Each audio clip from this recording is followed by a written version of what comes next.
atau dikenal Arum Pinang I adalah putra dari Kiai Hanggayuda dari Kuto Winangun. Kiai Hanggayuda merupakan keturunan dari Pangeran Bumi Direja yang merupakan putra Panembahan Sedak Rapiak putra sulung Parembahan Senopati, Raja pertama Kesultanan Mataram Islam. Masa muda Joko Sangrip dijuluki Joko Gudik karena sekujur tubuhnya dipenuhi gudik yang menjijikkan. Bau amis yang keluar dari tubuhnya membuat dirinya dikucilkan di masyarakat. Bahkan ia sampai diusir dari desanya.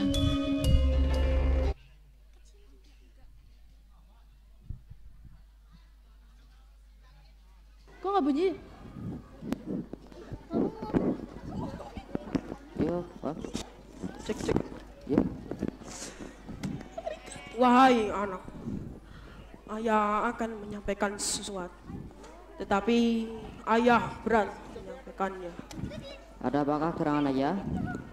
Yang kamu tahu, anakku yang malang, penduduk di sini tidak suka dengan keadaan. Mereka merasa jijik dan takut tertular. Ya ya, saya mengerti keadaan ini. Bahkan mereka ingin mengusir saya ya.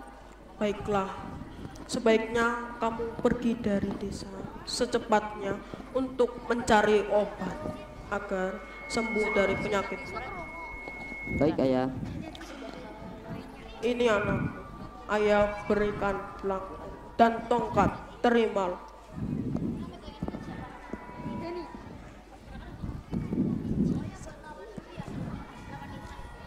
Joko Sangrip pergi dari desanya. Dia pergi dari arah timur ke barat dengan penuh kesedihan dan bingung tanpa ada tujuan. Bilangin dong. Ya tuh, baunya amis banget. Ya ya. Enggak.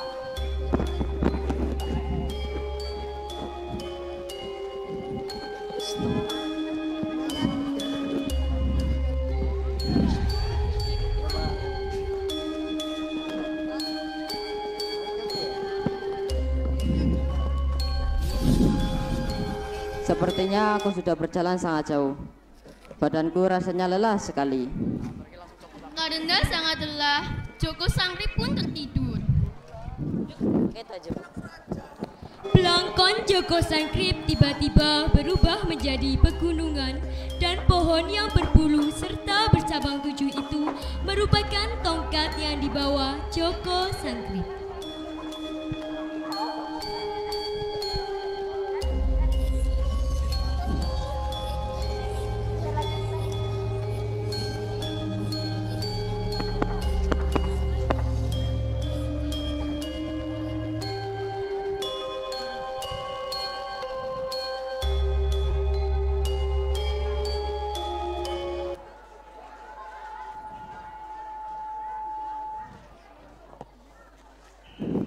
Di mana aku?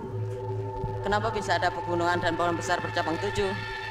Di mana belangkon dan tongkatku? Joko Sangrip pun berjalan menaiki pegunungan tersebut.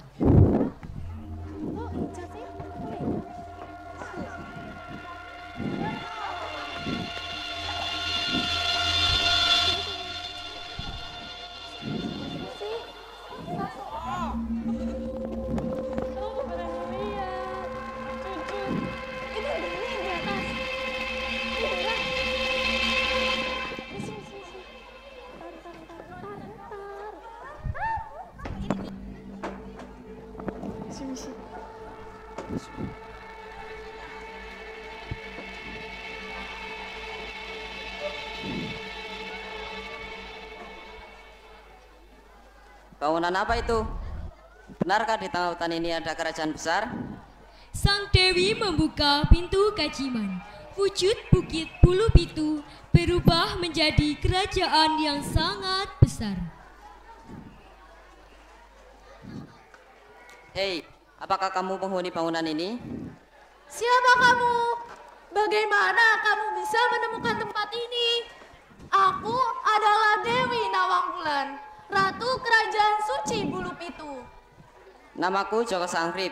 Aku sedang berjalan menaiki gunung ini, lalu tidak sengaja menemukan bangunan ini. Joko Sangrip mengetahui sesuatu. Ternyata Dewi Nawangwulan bukanlah manusia seutuhnya. Akhirnya Joko Sangrip menyampaikan keinginannya. Apakah kau bisa membantuku, wahai sang ratu? Apa yang bisa aku bantu? Aku ingin seluruh tubuhku menjadi bersih dari koreng. Tentu aku bisa, tapi kau harus membantuku juga. Baiklah, apa yang kamu inginkan? Aku ingin menjelma menjadi manusia. Aku akan membantumu menjelma menjadi manusia dan akan menikahimu, wahai sang ratu. Di belakang bangunan itu terdapat sumur sakti, namanya Sendang Arum, yang dapat menyembuhkan penyakit kulitmu. Mandilah di sumur itu. Baiklah. Joko Sangrip pun mandi di sumur itu.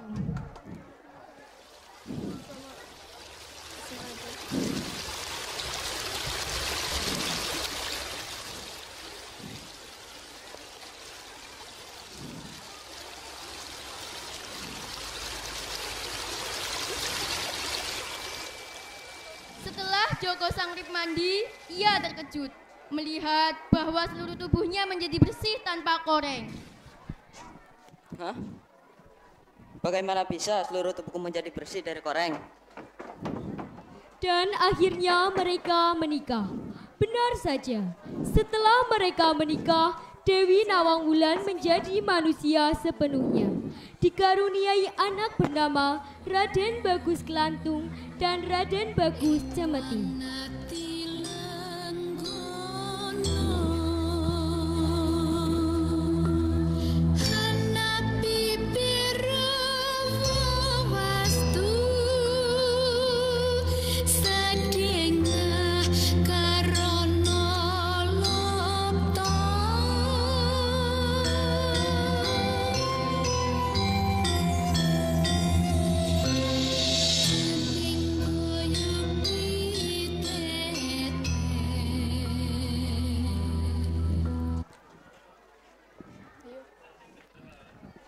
Dewi Ayu istriku, Kakanda akan mengembara dan berguru kepada orang yang sakti.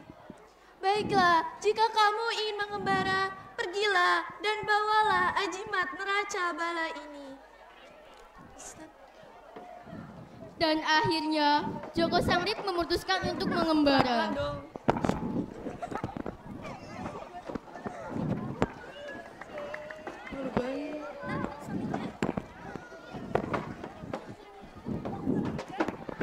Ia berguru pada Kiai Ahmad Yusuf yang tersohor tinggi ilmunya. Selama mengembara, ia menggunakan nama samaran Surawijaya agar tidak dikenali. Siapa namamu, wahai anak muda? Dari mana asalmu? Namaku Joko Sangrip. Namaku Surawijaya. Saya berasal dari kota Winaun. Ada apa gerakan kau ke sini? Saya ingin berguru dan menimba ilmu kepada sang kiai.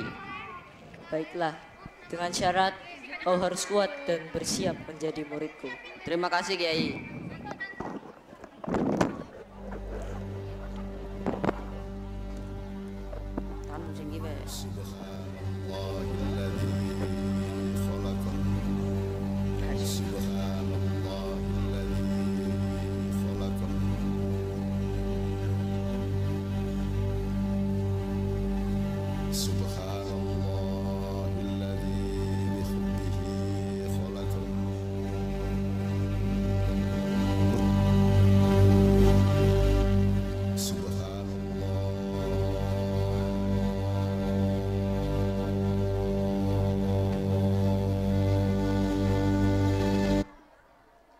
Setelah semua ilmu diturunkan ke Joko Sangrip, sang kiai pergi dari tempatnya.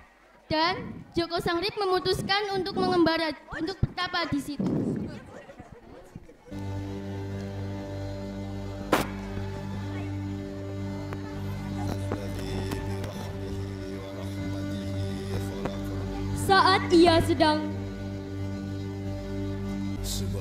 Saat ia sedang bertapa, tiba-tiba ada suara yang memanggilnya.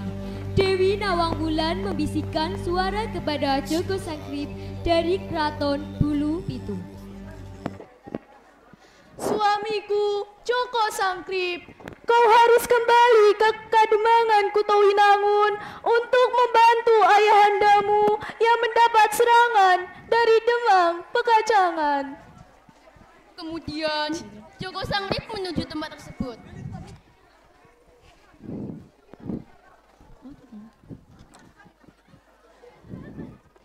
Di sana sedang terjadi peperangan yang sangat dahsyat antara Kademangan Pakecangan dan Kademangan Kutowinangun.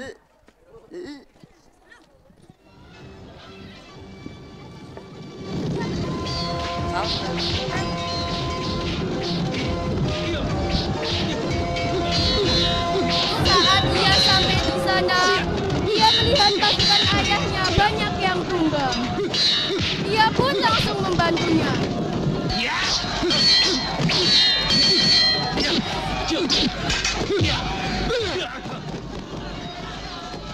Kemenangan pun diraih oleh Joko Sangkrip.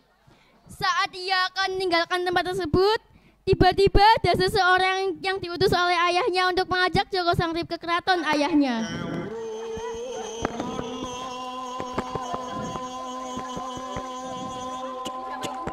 Wahai Surawijaya, aku diutus oleh Demang Hanggayuda untuk memanggilmu. Mari, ikutlah bersamaku. Baiklah.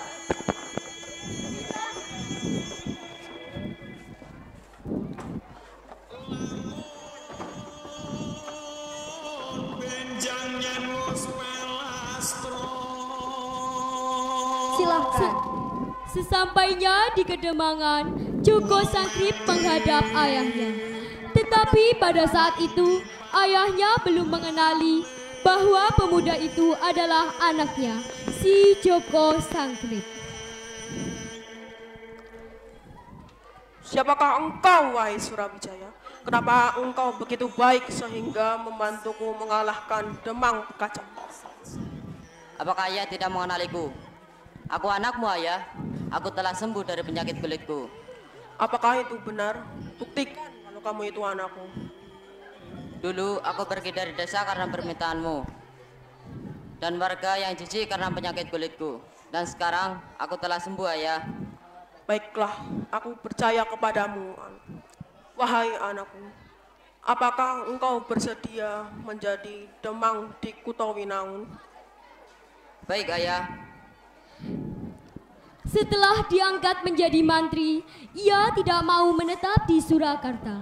Tetapi ia memilih tinggal di Kutowinangun, tempat kelahirannya. Joko Sangkrip atau yang dikenal sebagai Tumenggung Arumbinang I sangat menghormati leluhurnya. Daerah yang pernah ditinggali kakeknya Pangeran Bumi Dirja atau Kiai Bumi diberi nama Kebumian. Nama tersebut lama-kelamaan dikenal menjadi Kebumen.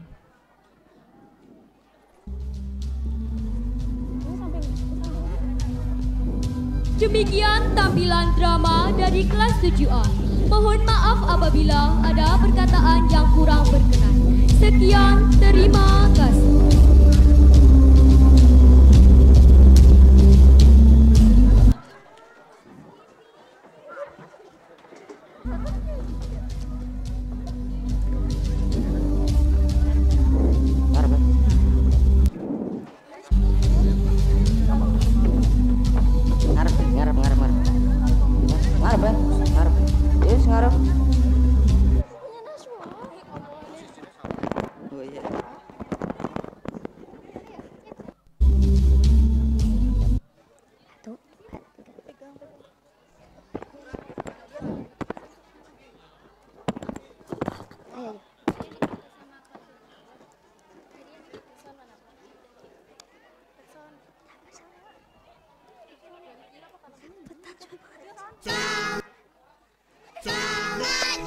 Sudah Alkisah kami.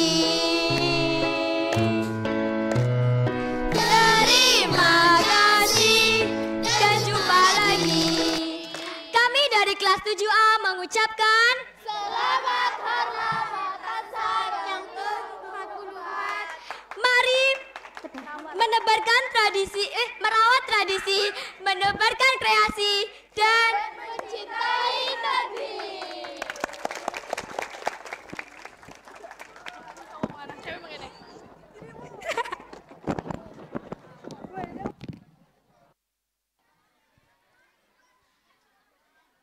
Demikianlah penampilan